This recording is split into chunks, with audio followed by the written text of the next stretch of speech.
السلام علیکم ورحمۃ اللہ وبرکاتہ۔ معزز دوستو، پڑھیں گے نواقض المسح علی الخفین، یعنی مسح کو توڑنے والی چیزوں کی تفصیل۔ فرماتے ہیں کہ مندرجہ ذیل 5 چیزیں ایسی ہیں جو موضوع کی مسح کو توڑ دیتی ہے۔ نمبر 1، جو چیز وضو کو توڑتی ہے وہ مسح کو بھی توڑ دیتی ہے۔ مثال کیا؟ مثال یہ ہے، ایک شخص نے موزے پہنے ہوئے ہیں اور اس نے موزوں پہ مسح بھی کر لیا اور باقی وضو بنایا، یعنی چہرہ، دونوں ہاتھ کونیوں سمیت سر کا مسح اور موزوں پر مسح۔ اب اس نے ایسا کر لیا، اب اس کو کوئی حدث، بے وضوئی، ناپاکی لاحق ہو گئی جس سے وضو ٹوٹتا ہے، تو اب جب وضو ٹوٹا تو اس کے موزوں کا مسح بھی ٹوٹا۔ موزوں کا مسح ٹوٹنے کا مطلب یہ ہے کہ اب اس کے پاؤں جو ہے وہ ناپاکی کے حکم میں ہے۔ اگر یہ شخص دوبارہ وضو بنائیں گے تو یہ اپنے موزوں پہ ضرور مسح کرے گا۔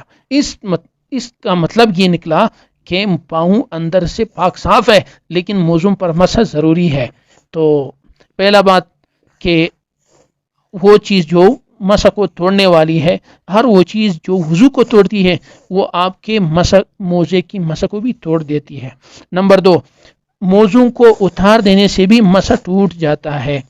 نمبر 2، موزے، آپ نے وضو بنایا، اس کے بعد موزے پہنے اور موزے پہننے کے بعد آپ کو بے وضوئی لاحق ہوئی یا اس سے پہلے آپ کو کوئی حدث لاحق ہوا، تو اب حدث لاحق ہونے کے بعد آپ نے دوبارہ وضو بنایا لیکن موزوں پہ مسح کر لیا۔ مسح کرنے کے بعد اگر آپ نے دوران وضو ہی آپ نے موزے اتارے تو آپ کا مسح ٹوٹ گیا، لہٰذا اب اپنے پاؤں کو دھونا لازمی ہے تاکہ آپ کا پاؤں صاف ہو، پھر آپ اس پر موزے پہنے۔ آپ کے پاؤں تو صاف نہیں تھے، آپ نے موزوں میں ان کی ناپاکی کو چھپا رکھا تھا، لیکن جب آپ نے موزے اتارے تو ان کی ناپاکی واپس ظاہر اور نکل آئی۔ تو شریعت کا حکم یہ ہے کہ آپ کا مسح ٹوٹ گیا، لہذا آپ اپنے پاؤں کو دوبارہ دھو لے اور صاف پاؤں پر موزے پہن کر دوبارہ اپنی مدت کے مطابق اس پر مسح کرے۔ نمبر 3، جب پنڈلی تک پاؤں کا اکثر حصہ کھل جائے تو بھی مسح ٹوٹ جاتا ہے۔ جب پنڈلی تک پاؤں کا اکثر حصہ موزے سے کھل جائے تو پھر اس موزے پر جو مسح کیا گیا ہے وہ مسح بھی ٹوٹ جاتا ہے۔ نمبر 3۔ نمبر 4، مسح کی مدت کے ختم ہونے سے مسح باطل ہو جاتا ہے۔ ایک شخص مقیم ہے، اس نے موزے پر مسح کی تھی، اس کے موزے کی مدت بھی شروع ہو گئی تھی، موزے کی مسح کا، تو اب وہ مدت شروع ہونے کے بعد 24 گھنٹے مکمل اور کمپلیٹ ہو گئے، اس کو کوئی بھی حدث لاحق نہیں ہوا، کوئی بھی ناپاکی نہیں آئی، کوئی بھی ایسی چیز سامنے نہیں آئی جس سے وضو ٹوٹ جاتی ہے، لیکن اس کے باوجود اس کا مسح ٹوٹ جائے گا۔ کیوں؟ اس لیے کہ اس کی مسح کا جو شریعت نے اجازت دی تھی وہ ٹائم مکمل ہو گیا۔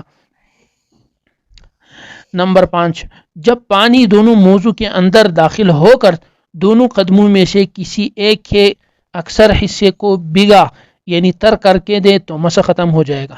5واں، وہ چیز جو مسح کو توڑنے والی ہے وہ یہ ہے کہ جب آپ کے دونوں موضوع کے اندر پانی داخل ہو کر دونوں قدموں میں سے کسی ایک کے اکثر حصے کو یا دونوں کے اکثر حصے کو، اگر ایک کا ہو تو بھی مسح ٹوٹ جاتا ہے، اگر دونوں کا تو بہت اعلیٰ درجے کا مسح ٹوٹ جائے گا۔ یہ ہوا 5واں وہ چیز جو مسح کو توڑنے والی ہے۔ 6، سر پر مسح کرنے کے بدلے برقع، ٹوپی، عمامہ، کپڑے، دوپٹہ پر مسح جائز نہیں۔